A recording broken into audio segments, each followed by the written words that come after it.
हरे कृष्णा। आपका स्वागत है जीवन अमृत चैनल पर, जहां हम लेकर आते हैं धार्मिक कथाएं, व्रत पर्वों का महत्व और भक्ति से जुड़ी दिव्य जानकारियां। आज हम सुनेंगे देव उठनी एकादशी की पावन कथा, जो भगवान विष्णु के जागरण और शुभ कार्यों की शुरुआत का प्रतीक माना जाता है। कार्तिक मास के शुक्ल पक्ष के एकादशी तिथि को देव उठनी या प्रबोधनी एकादशी के नाम से जाना जाता है।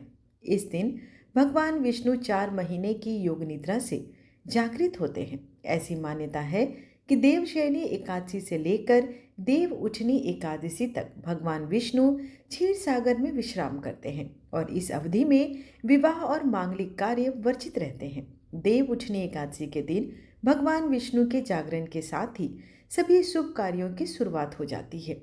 इस देव उठनी एकादशी पर भगवान विष्णु आपको जागृति, समृद्धि और मंगलमय जीवन का आशीर्वाद दे। आपके जीवन में हर शुभ कार्य सफल हो और घर में सदैव लक्ष्मी का वास हो। इसी शुभ मंगल कामना के साथ आज की कथा का आरंभ करती हूँ। भगवान श्री कृष्ण ने कहा, हे अर्जुन, तुम मेरे बड़े ही प्रिय सखा हो। हे पार्थ, अब मैं तुम्हें पापों का नाश करने वाली तथा पुण्य एवं मुक्ति प्रदान करने वाली प्रबोधिनी एकादशी की कथा सुनाता हूँ। इसे तुम श्रद्धा पूर्वक श्रवण करो। इस विषय में मैं तुम्हें नारद एवं ब्रह्मा जी के मध्य हुए वार्तालाप को सुनाता हूँ। एक समय नारद जी ने ब्रह्मा जी से पूछा, हे पिता, प्रबोधिनी एकादशी के व्रत का क्या फल होता है? आप कृपा करके मुझे यह सब विधान पूर्वक बताएं। ब्रह्मा जी ने कहा, हे पुत्र, कार्तिक माह के शुक्ल पक्ष की प्रबोधिनी एकादशी के व्रत का फल 1 सहस्र अश्वमेघ तथा 100 राजसूय यज्ञ के फल के समान होता है।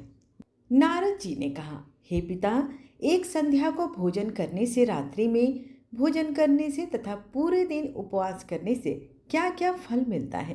कृपया कर सविस्तार समझाइए। ब्रह्मा जी ने कहा, हे नारद, एक संध्या को भोजन करने से 2 जन्म के तथा पूर्ण दिन उपवास करने से 7 जन्म के सभी पाप नष्ट हो जाते हैं।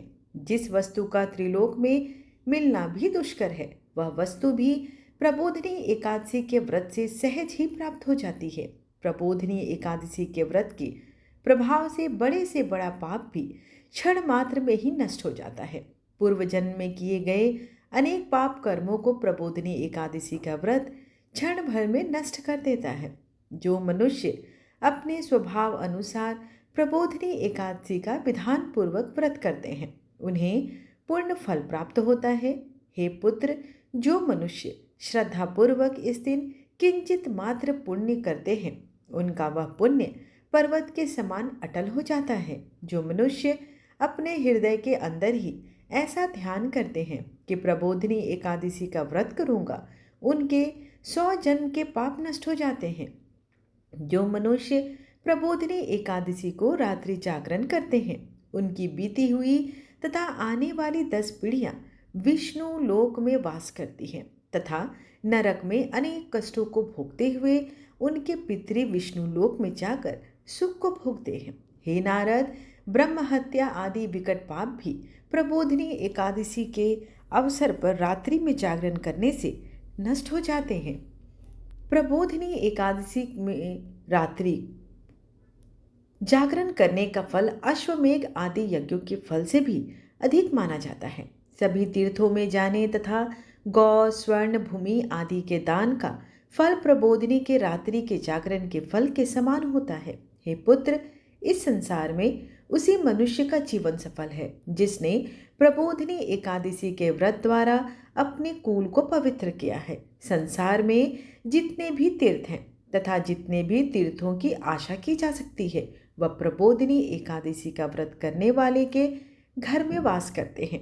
प्राणी को सभी कर्मों को त्यागते हुए भगवान श्री हरि की प्रसन्नता के लिए कार्तिक माह की प्रबोधिनी एकादशी का व्रत अवश्य करना चाहिए। जो मनुष्य इस एकादशी व्रत को करता है, वह धनवान, योगी, तपस्वी तथा इंद्रियों को जीतने वाला होता है, क्योंकि एकादशी नारद एवं भगवान विष्णु की अत्यंत प्रिय है। इसके व्रत के प्रभाव से मनुष्य जन्म मरण के चक्र से मुक्त हो जाता है।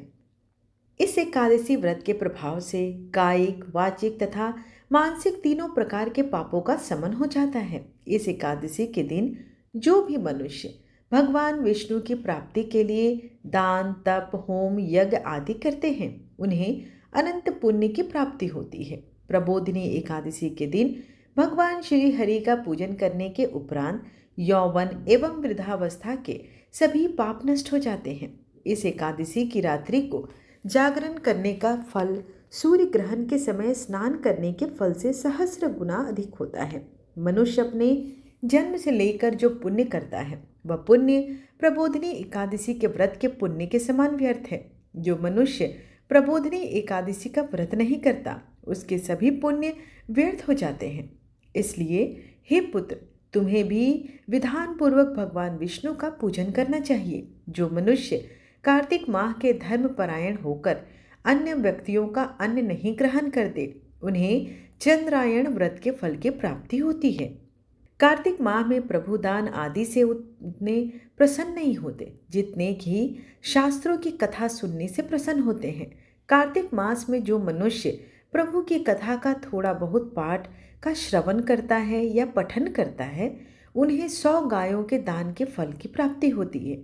ब्रह्मा जी की बात सुनकर नारद जी बोले, हे पिता, अब आप एकादशी के व्रत का विधान कहिए तथा कैसा व्रत करने से किस पुण्य की प्राप्ति होती है, कृपया कर यह भी मुझे बताइए। नारद की बातें सुनकर ब्रह्मा जी बोले, हे पुत्र, इस एकादशी के दिन मनुष्य को ब्रह्म मुहूर्त में उठना चाहिए तथा स्नान आदि से निवृत्त होकर व्रत का संकल्प करना चाहिए। उस समय भगवान विष्णु से प्रार्थना करनी चाहिए कि हे प्रभु, आज मैं निराहार रहूंगा तथा दूसरे दिन भोजन करूंगा, इसलिए आप मेरी रक्षा करें।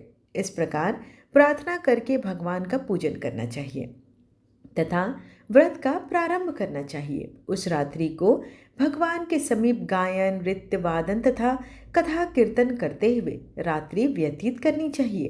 प्रबोधिनी एकादशी के दिन कृपणता को त्याग कर बहुत से पुष्प, अगर, धूप आदि से भगवान की आराधना करनी चाहिए। शंख के जल से भगवान को अर्घ देना चाहिए। इसका फल तीर्थ दान आदि से करोड़ गुना अधिक होता है। जो मनुष्य अगस्त्य पुष्प से भगवान का पूजन करते हैं उनके सामने इंद्र भी हाथ जोड़ता है। कार्तिक मास में जो बिल्व पत्र से भगवान का पूजन करते हैं उन्हें अंत में मुक्ति प्राप्त होती है। कार्तिक मास में जो मनुष्य तुलसी जी से भगवान का पूजन करता है उसके 10,000 जन्मों के सभी पाप नष्ट हो जाते हैं। जो मनुष्य इस माह में श्री तुलसी जी के दर्शन, स्पर्श, ध्यान, कीर्तन, रोपण अथवा सेवा करते हैं वे सहस्र कोटि युगों तक भगवान विष्णु के लोक में वास करते हैं। जो मनुष्य तुलसी का पौधा लगाते हैं उनके कुल में जो जन्म लेते हैं वे प्रलय के अंत तक विष्णु लोक में निवास करते हैं। जो मनुष्य भगवान का कदम्ब पुष्प से पूजन करते हैं वह यमराज के कष्टों को नहीं पाते। सभी मनोकामनाओं को पूर्ण करने वाले भगवान विष्णु कदम्ब पुष्प को देखकर अत्यंत प्रसन्न होते हैं। यदि उनका कदम्ब पुष्प से पूजन किया जाए तो इससे उत्तम बात हो ही नहीं सकती। जो गुलाब के पुष्प से भगवान का पूजन करते हैं उन्हें निश्चित ही मुक्ति प्राप्त होती है। जो मनुष्य वकुल एवं अशोक के पुष्पों से भगवान का पूजन करते हैं वे अनंत काल तक शोक से रहित रहते हैं। जो मनुष्य भगवान विष्णु का श्वेत एवं लाल कनेर के पुष्पों से पूजन करते हैं उन पर भगवान अत्यंत प्रसन्न होते हैं। जो मनुष्य भगवान श्री हरि का दुर्वा दल से पूजन करते हैं वे पूजा के फल से 100 गुना अधिक फल प्राप्त करते हैं। जो भगवान का सम्मी पत्र से पूजन करते हैं वे भयानक यमराज के मार्ग को सुगमता से पार कर जाते हैं। जो मनुष्य चंपक पुष्प से भगवान विष्णु का पूजन करते हैं वे जीवन मृत्यु के चक्र से मुक्त हो जाते हैं। जो मनुष्य स्वर्ण निर्मित केतकी पुष्प भगवान को अर्पित करते हैं उनके करोड़ों जन्म के पाप नष्ट हो जाते हैं। जो मनुष्य पीले एवं रक्तवर्ण कमल के सुगंधित पुष्पों से भगवान का पूजन करते हैं वे उन्हें श्वेत दीप में स्थान मिलता है। इस प्रकार रात्रि में भगवान का पूजन करके प्रातःकाल शुद्ध जल की नदी में स्नान करना चाहिए। स्नान करने के उपरांत भगवान की स्तुति करते हुए घर आकर भगवान का पूजन करना चाहिए। तदुपरांत ब्राह्मणों को भोजन कराना चाहिए तथा दक्षिणा देकर आदर सहित उन्हें प्रसन्नतापूर्वक विदा करना चाहिए। तत्पश्चात गुरु की पूजा करनी चाहिए और ब्राह्मणों को दक्षिणा देकर नियम को छोड़ना चाहिए। जो मनुष्य रात्रि स्नान करते हैं उन्हें दही एवं शहद दान करना चाहिए। जो मनुष्य फल की आशा करते हैं उन्हें फल दान करना चाहिए। तेल के स्थान पर घी तथा घी के स्थान पर दूध, अन्नों में चावल दान करना चाहिए। जो मनुष्य इस व्रत में भूमि पर शयन करते हैं उन्हें सब वस्तुओं सहित सैया का दान करना चाहिए। जो मौन धारण करते हैं उन्हें स्वर्ण सहित तिल दान करना चाहिए। जो मनुष्य कार्तिक मास में खड़ाऊ धारण नहीं करते उन्हें खड़ाऊ का दान करना चाहिए। जो इस मास में नमक त्यागते हैं उन्हें शक्कर दान करनी चाहिए। जो मनुष्य नित्य प्रति देव मंदिरों में दीपक प्रज्वलित करते हैं उन्हें स्वर्ण अथवा तांबे के दीपक को घी। विष्णु सुनिए विनय सेवक की चितलाए, कीरत कुछ वर्णन करूं दीजे ज्ञान बताए। नमो विष्णु भगवान खरारे, कष्ट न सावन अखिल बिहारी। प्रबल जगत में शक्ति तुम्हारी, त्रिभुवन फैल रही उजियारी। सुंदर रूप मनोहर सूरत, सरल स्वभाव मोहनी मूरत। तन पर पीतांबर अति सोहत, वैजयंती माला मनमोहत। शंख चक्र कर गदा विराजे, दैत्य दैत्य असुर दल भाजे। सत्य धर्म मद लोभ न गाजे, काम क्रोध मद लोभ न छाजे। संत भक्त सज्जन मनरंजन, दनुज असुर दुष्टन दल गंजन। सुख उपजाए कष्ट सब भंजन, दोष मिटाए करत जन सज्जन। पाप काट भव सिंधु उतारन, कष्ट नाश कर भक्त उबारन। करत अनेक रूप प्रभु धारण, केवल आप भक्ति के कारण। धरणी धेनु बन तुम ही पुकारा, तब तुम रूप राम का धारा। भार उतार असुर दल मारा, रावण आदि को संहारा। आप वराह रूप बनाया, हिरण्याक्ष को मार गिराया। धर्म तस्य तन सिंधु बनाया, 14 रत्नन को निकलाया। अमिलक असुरन द्वंद मचाया, रूप मोहनी आप दिखाया। देवन को अमृत पान कराया, असुरन को छवि से बहलाया। कुर्म रूप धर सिंधु मझाया, मंदराचल गिरि तुरत उठाया। शंकर का तुम फंद छुड़ाया, भस्मासुर को रूप दिखाया। वेदन को जब असुर डुबाया, कर प्रबंध उन्हें ढूंढवाया। मोहित बनकर खल ही नचाया, उस ही कर से भस्म कराया। असुर जलंधर अति बलदाई, शंकर से उन किन्ह लड़ाई। हार पार शिव सकल बनाई, किन सत से छल खल कल जाई। सुमिरन किन तुम्हें शिवरानी, बतलाई सब विपत कहानी। तब तुम बने मुनीश्वर ज्ञानी, वृंदा की सब सूरति भुलानी। देखत तीन दनुज सैतानी, वृंदा आए तुम्हें लपटानी। हो स्पर्श धर्म क्षति मानी, हना असुर उर शिव सैतानी। तुमने ध्रुव प्रहलाद उबारे, हिरण्याकुश आदि खल मारे। गणिका और अजामिल तारे, बहुत भक्त भव सिंधु उतारे। हरहु सकल संताप हमारे, कृपा करहु हरि सिरजनहारे। देखहु मैं निज दरस तुम्हारे, दिन बंधु भक्तन हितकारे। चाहता आपका सेवक दर्शन, करहु दया अपनी मधुसूदन। जानू नहीं योग्य सब पूजन, होय यज्ञ स्तुति अनुमोदन। शील दया संतोष सुलक्षण, विदित नहीं व्रत बोध विलक्षण। करहु आपका किस विधि पूजन, कुमति विलोक होत दुख भीषण। करहु प्रणाम कौन विधि सुमिरन, कौन भांति में करहु समर्पण। सुर मुनि करत सदा सेवकाई, हर्षित रहत परम गति पाई। दिन दुखीन पर सदा सहाय, निज जन जान लेव अपनाई। पाप दोष संताप नसाओ, भव बंधन से मुक्त कराओ। सूत संपत्ति दे सुख उपजाओ, निज चरणन का दास बनाओ। निगम सदा ये विनय सुनाए, पढ़े सुने जो जन सुख पावे। आइए अब भगवान की आरती करते हैं। ओम जय जगदीश हरे, स्वामी जय जगदीश हरे। भक्त जनों के संकट क्षण में दूर करे। ओम जय जगदीश हरे। जो ध्यावे फल पावे, दुख बिन से मन का सुख संपत्ति घर आवे। कष्ट मिटे तन का, ओम जय जगदीश हरे, मात पिता तुम मेरे, शरण गहूँ मैं किसकी, तुम बिन और न दूजा, आस करूँ मैं जिसकी। ओम जय जगदीश हरे, तुम पूर्ण परमात्मा, तुम अंतर्यामी, पार ब्रह्म परमेश्वर, तुम सबके स्वामी। ओम जय जगदीश हरे, तुम करुणा के सागर, तुम पालन करता, मैं मूरख खल कामी, कृपा करो भरता।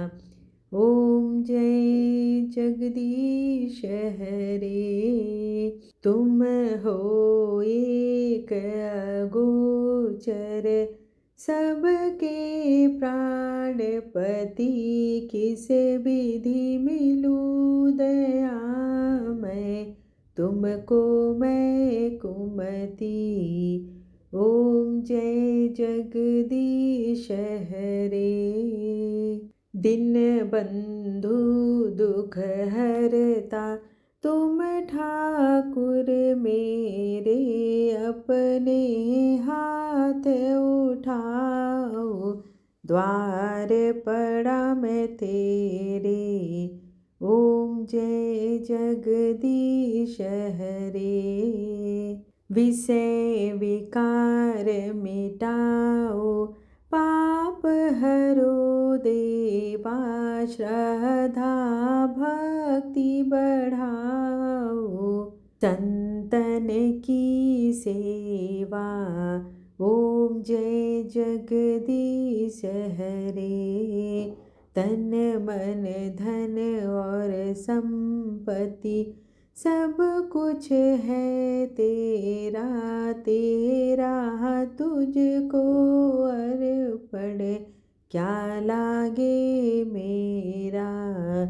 ओम जय जगदीश हरे, श्री जगदीश जी की आरती जो कोई नर गावे, कहत शिवानंद स्वामी, मन वांछित फल पावे। ओम जय जगदीश हरे, त्वमेव माता च पिता त्वमेव, त्वमेव बन्धु च सखा त्वमेव, त्वमेव विद्या द्रविणं त्वमेव, त्वमेव सर्वं मम देव देव। आरतीं समर्पयामि विष्णुदेवताय नमो नमः। आशा करती हूँ कि आपको आज की कथा और आरती पसंद आई हो। वीडियो पसंद आए तो चैनल को लाइक शेयर एंड सब्सक्राइब करना बिल्कुल ना भूलें। धन्यवाद।